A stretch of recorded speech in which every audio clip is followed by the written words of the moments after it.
Look at this. This is Wim. This is me as a kid. This is the most I've ever looked like a Star Wars character. Well, I mean, there's also like that one girl from Clone Wars. But we don't talk about that. My friends and I, when we were kids, created this secret agency. Think Kids Next Door meets Spiderwick Chronicles. We were an undercover, secret, highly confidential organization dedicated to uncovering the mysteries of the field that we would play.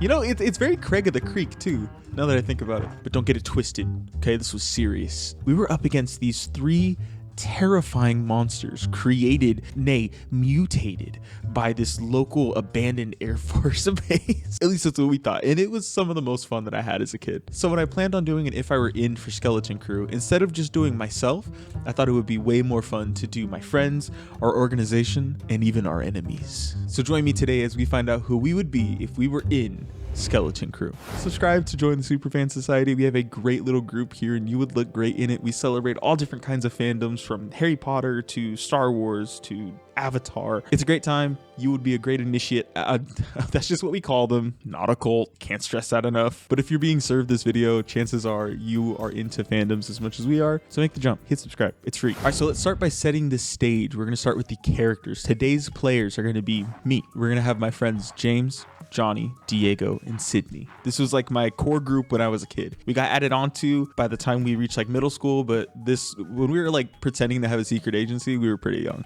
Older than I'd like to admit, but we were pretty young. So together we made up the organization of the CSA, which I think stood for Confidential Secret Agency. All right, now the CSA was created by our director, James, and our responsibility was to investigate mysteries and log our findings all about this field. And there's also like a surprising chunk of like interpersonal drama. I just found out recently when I was talking to James in preparation of this video that there was a coup that was staged at one point. It's a lot of internal politics. Anyway, our area of investigation was mainly constricted to the field, and we believe that this field was impacted by radiation, I guess, coming from the last significant location, the abandoned Air Force Base. If you imagine the field that we would play in here, maybe a mile, less than a mile away, there was an abandoned Air Force Base that was closed down, and rumor is around the town that they just bulldozed everything, made a giant pit, and threw a bunch of like toxic waste in it and covered it up. So we like to believe that seeped into the ground and mutated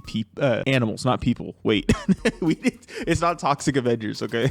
So while the Air Force Base was doing its thing and like influencing, events over in the field, the actual field itself had a lot of cool stuff in it. We were convinced that we found evidence of 3 different monsters living in the field. Number 1 was a giant bird. This all started when we found a footprint left by a bird on a piece of like foam, like the foam that goes under a chair. And then we noticed a nest at the top of the tallest tree, and it looked like a pretty big nest. So we're like, giant nest, giant tree, obviously that means giant bird. Like a bunch of cavemen, big tree, big bird. But then there was the second monster. The second monster was a giant wolf. I'm not sure why everything was giant. I don't know, maybe it's because we were so tiny. But we had seen a dog-like creature walking around the field, right? Sniffing around the area like a dog would.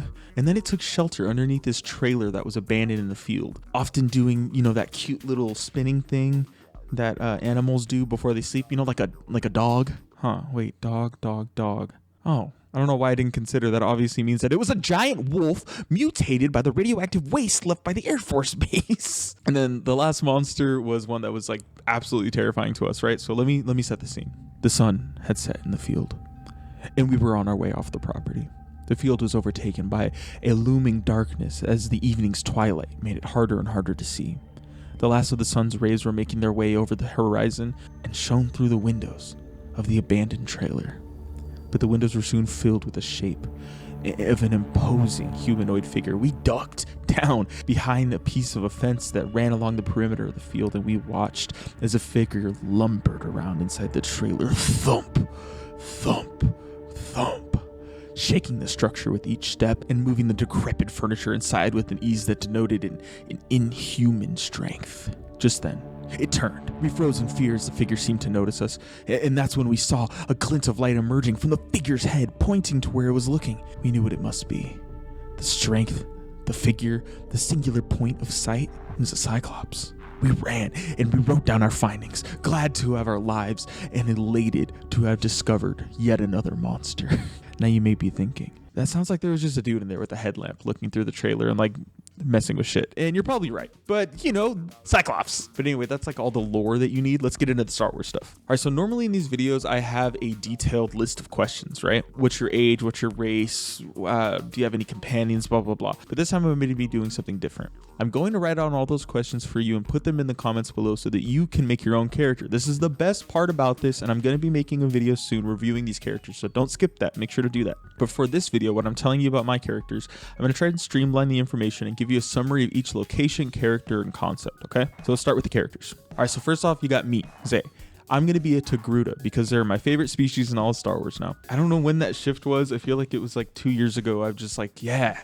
Oh, you know what it was? I was going to join a Star Wars D&D group. Well, not D&D, but like the Star Wars version of D&D at my college. And when I was coming up with a character, that's what I came up with. All right, and then my position within the secret agency, the CSA, is going to be research specialist. I keep track of logging our adventures, creating maps, and categorizing our finds. The next character that we have is going to be James. He'll be named Jab. His species is going to be a Gungan. He was a very goofy kid, and one time he told me in all seriousness, he was like, well, I think I'm just objectively funny.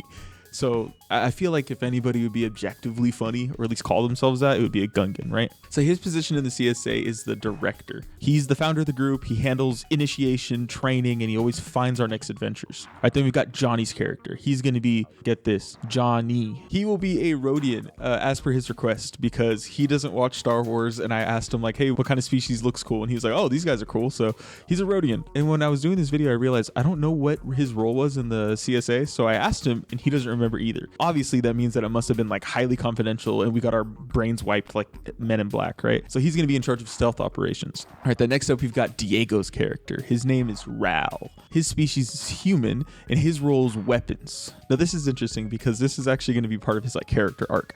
So he's weapons on here as he was in real life because he was the friend that always had like firecrackers and stuff, right? He made BB guns out of pens and firecrackers. He made a gun out of Legos. Like he was just actually like that. However, this is where his character I think would have an arc, right? So I think he would go away from weapons and instead it would show him connecting with like nature and animals and stuff, right?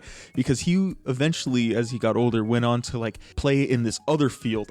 Apparently my town just has a bunch of fields, but he would go into this other field where he would like catch frogs and he would build shelters and he would like feed deer. It was really cool. He was very connected with all those kind of things. So I think that his character would also reflect that. So he's weapons for now, but eventually I think it would go into like this whole thing about, I don't know, maybe like animal conservatism, animal conservatives. Anyway, and then the last one is going to be Sydney. His name will be Sid. His species will be Nautolan, specifically because he has locks that I think look like the Nautilan's like tendrils. And his role within the CSA is going to be scouting. He was always like the most physically capable of us. He was like a dancer and he skated and stuff. So I think that it would make sense that he'd be like the one actually using those skills, you know? All right, so that's going to cover the characters, which means that now, as in every video, it's time to tell you their backstory. So while I read that to you, I am actually going to be showing you the footage that I gathered while I was drawing these characters, something that's kind of become like a thing since the If I Were in Mandalorian, or no, What If Mandalorian was in Avatar The Last Airbender. I've been drawing these characters and it's been really fun. Before we jump into that though, I just want to say thank you so much for joining me. This is a very silly video, but it really meant a lot to go back and relive like some of these like, you know, a lot of the fondest memories of my childhood. And I don't know, it's got me feeling all mushy and stuff. So thanks for being here. I appreciate it. With that being said, let's get into it. The Empire has fallen, but the scars of their occupation remain on planets everywhere. On a small backwater planet on the Outer Rim lie the remains of an abandoned and destroyed Imperial research base. During the height of the Empire, this base hid behind the unnoteworthy status of this planet to shield their inhumane operations from the public. Pursuing the creation of efficient beasts of burden for the Empire's military, genetic augmentation, experimental mutilation, and brutal physical alterations were forced onto different life forms in this facility. These beasts were beaten, tortured, brutalized, left with no choice but to await their deaths when the Empire was suddenly toppled by rebel forces. The Imperial base was abandoned, and these beasts were finally able to escape their containment. But now, they venture out into the wilds that surround the base, on the border of a small settlement. This settlement is home to a small band of children, who have begun to notice the traces of these beasts and the strange happenings that seem to follow in their wake. These children band together, inspired by the rebels of old, to create their own agency, the CSA, a group dedicated to uncovering the mysteries surrounding this place, exploring the decrepit Imperial base, and investigating what seems to be a sadistic and hitherto unknown Imperial initiative.